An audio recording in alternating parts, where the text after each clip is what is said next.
There's a great line from the book where you say the best response to failure is hard work. And I've had guests over the years like Jocko Willink to talk about extreme ownership, and he'll make this comparison. He'll come back from like Ramadi in Iraq and then look around and everyone's complaining because they don't have the oat milk, or their Explorers, power suspension doesn't work. And they just see these these dichotomy of worlds where one, you really have to put yourself to the test. And then the other one, it's almost too luxurious. And yeah, people have said that the state has kind of replaced the nuclear family somehow. And you could say in some ways it has. And you mentioned COVID.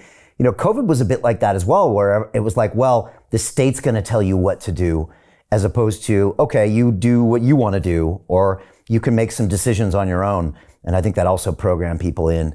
And so, yeah, I think books like this are really important to try to put that back on to people and make them realize that it's ultimately on you. I think Vivek Ramaswamy is real popular in saying, he said that the single most important determining factor in your success is you. And I really like the way he's said that recently, and it kind of stuck out in my mind. Just to finish up on the election, I think they've said that now maybe 6 counties in the entire United States could determine this election.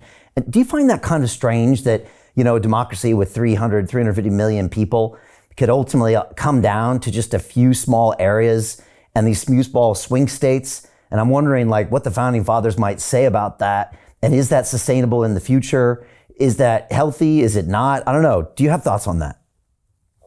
When it comes to the actual election process and kind of how do we draw district lines? How do we think about the electoral college versus the general population vote?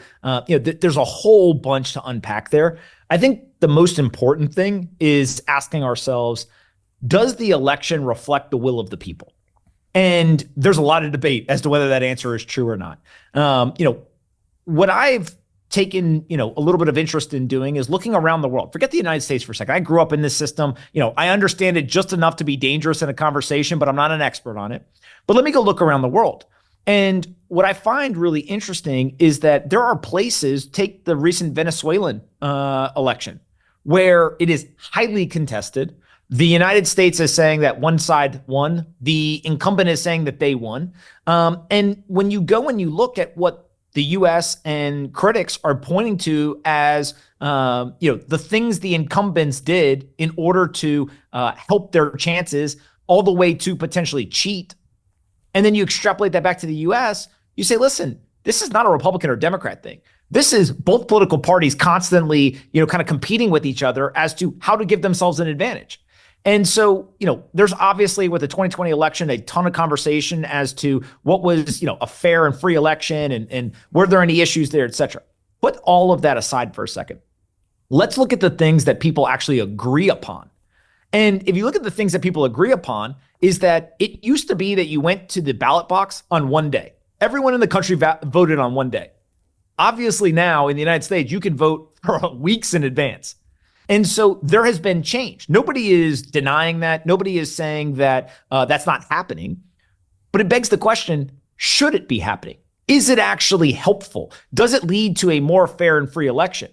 Again, there's no right answer.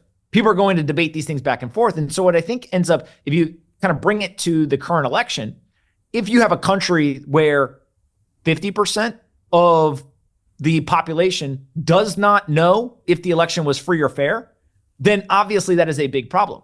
And I say that because I think that in this election in particular, regardless of who wins, the other side is going to complain that the election was not fair.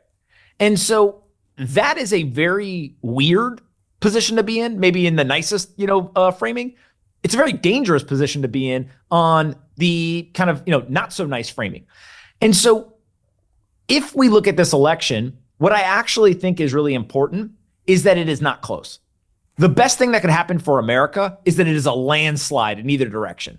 Now, if it is close, you're going to get immense debate. You're going to get the other side screaming and saying, hey, somebody cheated, et cetera.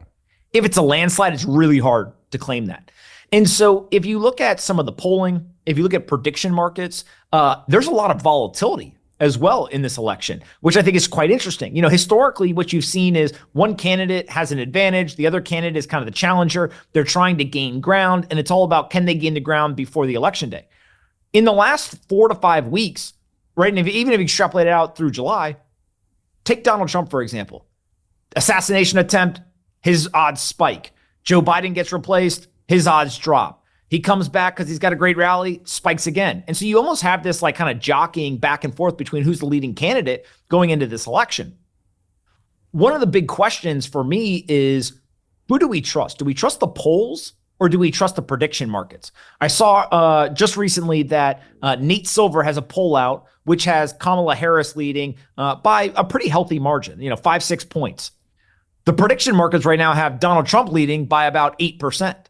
And so what you have is kind of a real-time skin in the game betting market versus kind of traditional polling. And I put Nate Silver as one of the best at the, figuring out how to actually poll and really figure out the answer. I don't know which one is actually accurate. And so we're going to find out. But I do think that in this election in particular, prediction markets are going to be seen kind of coming out of it as having been much more accurate than traditional polling. And if that is true, which is a big if, but if it is true, I do think it will change the way that people look at odds for financial, economic, social, political, kind of geopolitical, different types of events moving forward. And so if we become a society that looks at prediction markets for signal before we look at kind of our traditional information sources, that would be a very interesting and very different world to live in moving forward. Yeah, I've been watching both of those things as well. Polymarket is kind of popular in the crypto circles because you can plug in your Polygon wallet and put significant amounts of money on these betting odds. And after Elon showed up at Trump's re-rally in Butler, those markets went from basically even, like you said, to 6, 7, 8 points. And again, I don't know if I trust that. I ran to be mayor of London 3 years ago. And at one point, the betting odds had me as number 2 because I think a bunch of our fans were placing bets that didn't mean that I was really number 2. And it didn't help when the BBC were going to do debates. They didn't invite me. So again, it's hard to say if that's the one, or then you look at these polls in the New York Times and clearly they're probably biased. Google probably is biased. And so, yeah, I think we're going to learn about which one was maybe more accurate. I still don't know. I can't believe that the market for Trump moved that much in 24 hours. And we've also heard of people in Polymarket trying to push things here and there for settlements. And again, at the end of the day, I guess it's just money moving markets. And we know sometimes markets don't actually reflect things. So it's good. What I also think is really interesting, Brian, is that, Elon Musk is a really interesting person in the election because there are very few people who have the reach and the cult following that he has. You can think of, Taylor Swift and some others that are on both sides of the political aisle, but he also has the substance to back up in terms of he's got a lot of money, so he can put that money to work. He can bring a very different audience to politics than maybe historically has paid attention. And then what I think is probably the most interesting is he can dominate headlines. One of my favorite questions when I meet reporters is always, who would I not expect that if you put them in the headline, they drive a lot of traffic? And, I've been surprised in the past, people will say Jamie Dimon. And it's hey, he's a big name. Obviously, he's very important, got a great job, but you wouldn't expect that to be the answer. Donald Trump is the obvious one that everyone, now knows. Elon Musk is probably the only person that can really rival Donald Trump in terms of driving traffic.